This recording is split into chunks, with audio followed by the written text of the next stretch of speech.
Lindstrom. Welcome back to Like-Minded Arts, where I've been going from hammer to Hollywood, crafting stories for page and screen. And along the way, we're going to be learning tips and tricks that will help you not just become a struggling artist, but a working creative. Let's dive into today's topic. Money is a battery. Stick around to the end too, where in the spirit of MacGyver, we see how he would make a battery out of nothing. Okay? All right, let's begin. All right, so today I want to challenge our assumptions of what money actually is, okay? I want you to think for a second how money might not actually even be real, okay?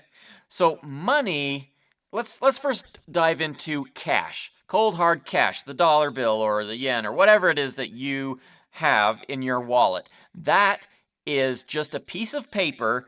Maybe it's printed pretty fancy and hard to replicate, but it is still a piece of paper. And what good is it unless we believe that it has value? And that is, my friends, where money actually makes sense. It only makes sense if we believe that it makes sense and that we believe our neighbors believe in it. So if I had some dollar bills here and I go to my neighbor one day and I say, hey, can I give you these dollar bills for your chickens there?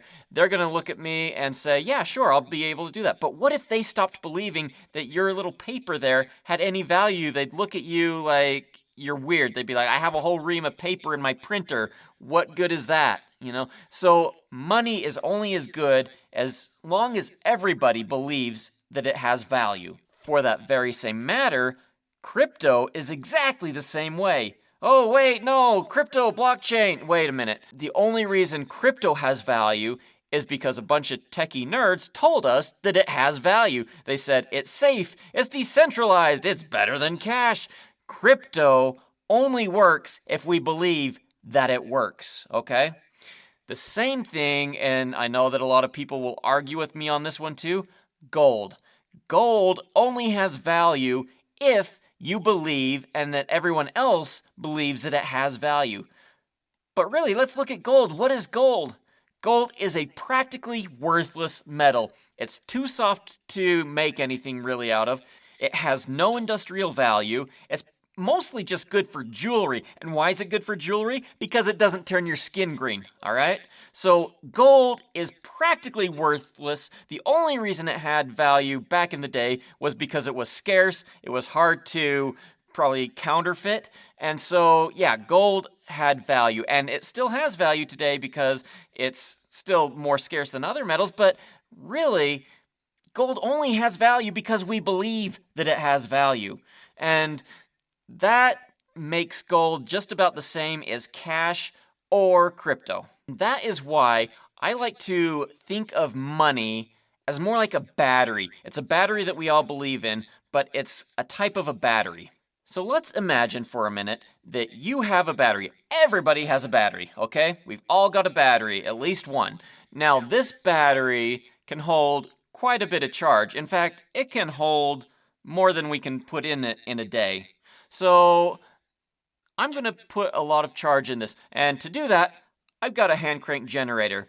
I'm going to work for several hours during the day to fill this battery up with energy. All right, I've filled the battery with energy now. And I mean, it's not full. It's just got enough, or it just got what I could crank into it for a day.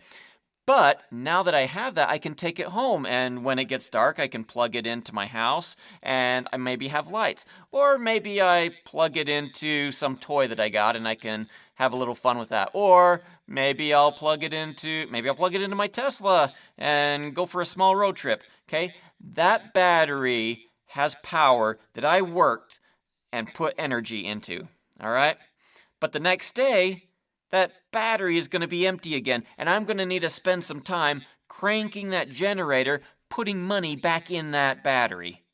Now, that's how a lot of people live. They live day to day, working and putting energy into their batteries. They're putting money into their bank accounts, but it's coming out very soon after, paying for the bills, food, electricity, whatever they need to live off of.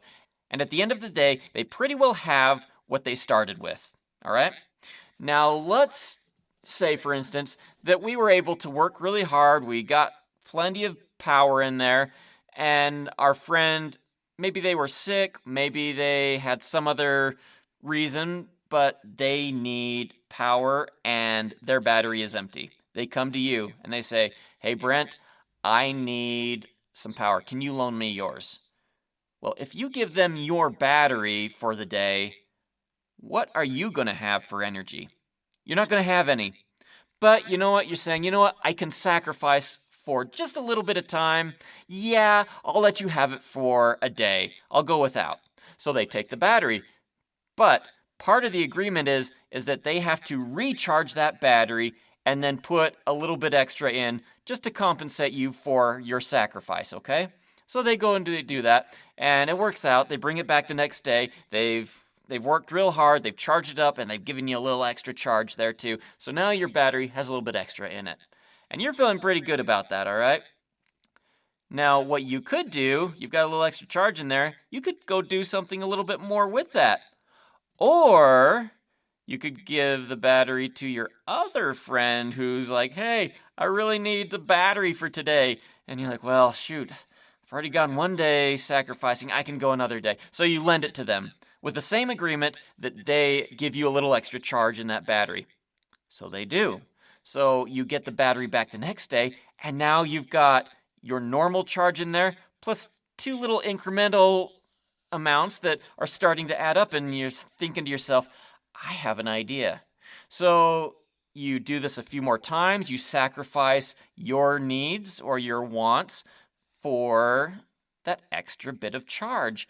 And what do? You go out and buy an extra battery and you split the charge, okay? You put some of it in this one that you're going to use for personal use, and then you start loaning this other one out to all your friends who maybe aren't so wise and they keep needing to borrow your battery.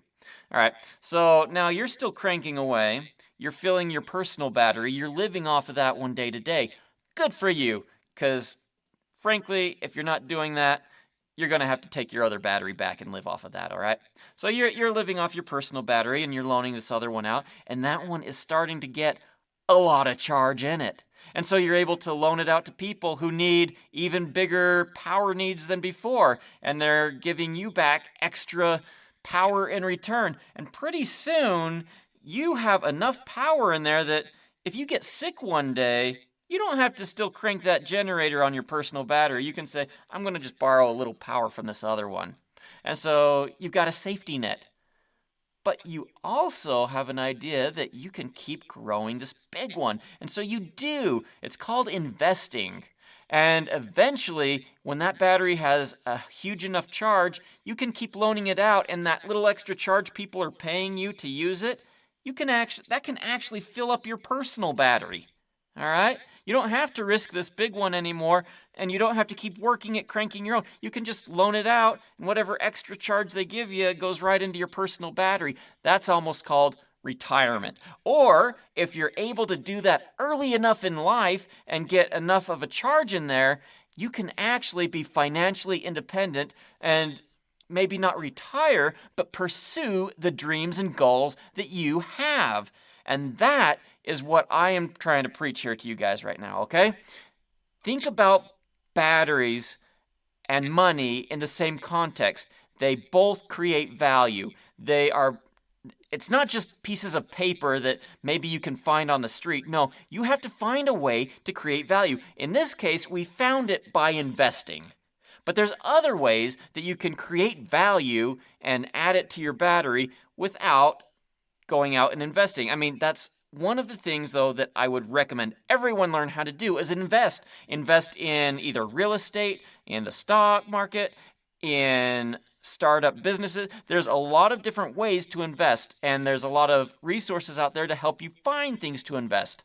But if you remember that money is nothing more than a store of value, and it's a perceived store of value, but it's still a store of value, then that helps you recontextualize how money is made. You are not going out there asking people to give you money for something that you're doing. You're actually going out there and asking them, what value can I provide to you? What will you give me for the value I'm creating for you? And if you can create more value for them, they're willing to give you more of this perceived paper back, okay? And so there's ways to go about doing that. And some of them include going into debt. Maybe you borrow someone else's battery and loan it out at a higher rate to somebody else. That's one way you can do it. It's got some risks associated with it.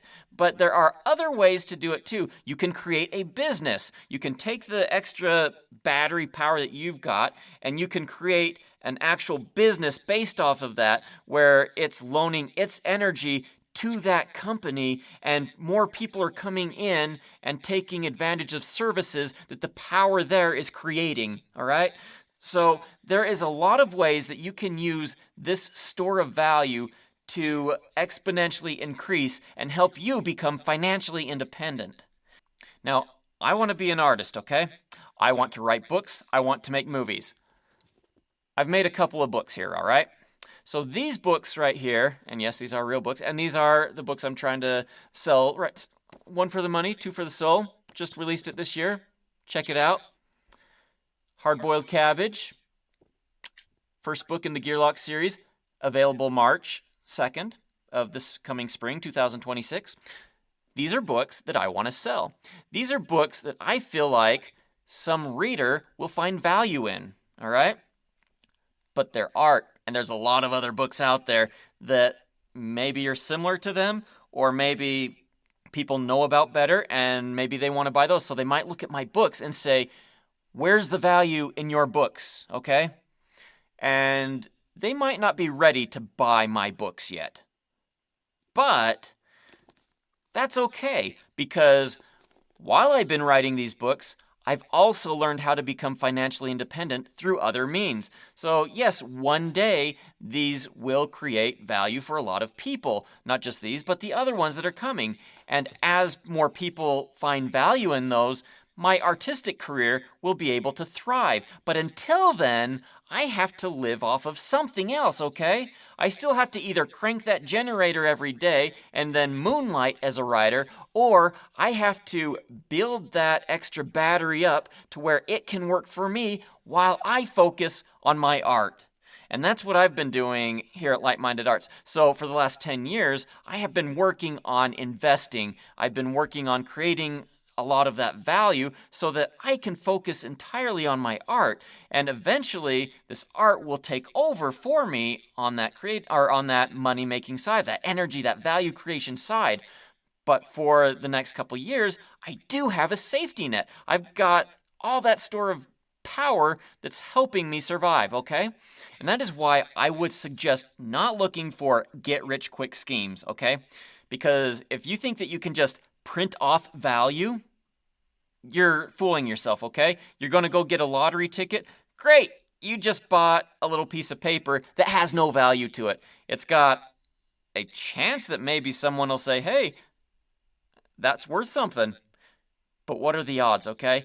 What about the stock market, just gambling in that? No, that's not a good way to create value. What about going to Vegas, gambling in the casinos? Not a good way to create value.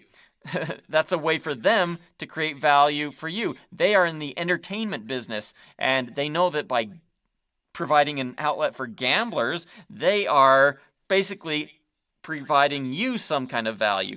That's why the money goes to them, not to you.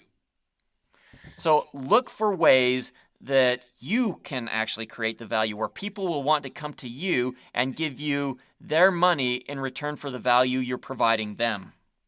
If you have this kind of a mindset about money, then all of a sudden, money becomes a lot more easy to understand. It becomes more relevant to you in your life, and you can find ways to make more of it. And then all the hype, the scheming, the gambling, everything that really doesn't work kind of goes out the window, and you're left with options that really do make sense, okay? And as you create that value for people, you'll be able to follow your dreams. And eventually, as you work on your artistic craft, people will start to notice you. Soon, your art will be value for them, and you'll be able to support yourself on your art. But until then, figure out what kind of value you can create for others so that you can be financially solvent while you're figuring out how to make value through your art. Remember, money is a battery.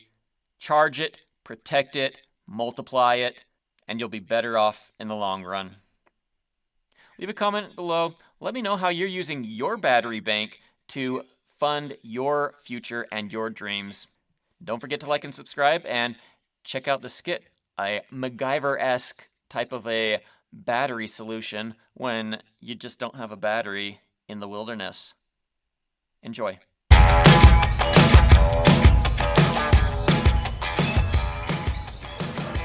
So, we're stranded in the middle of nowhere, and my phone is dead. We can make this work. Here, give me it. And I'll need your gum.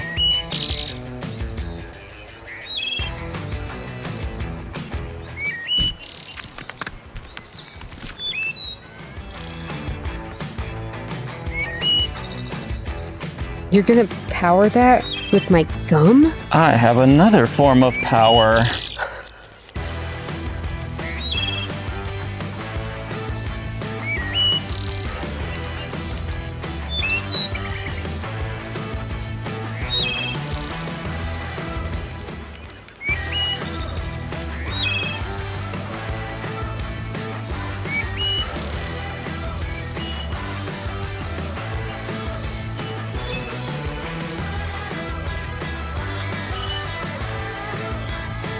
All you need to understand is currency.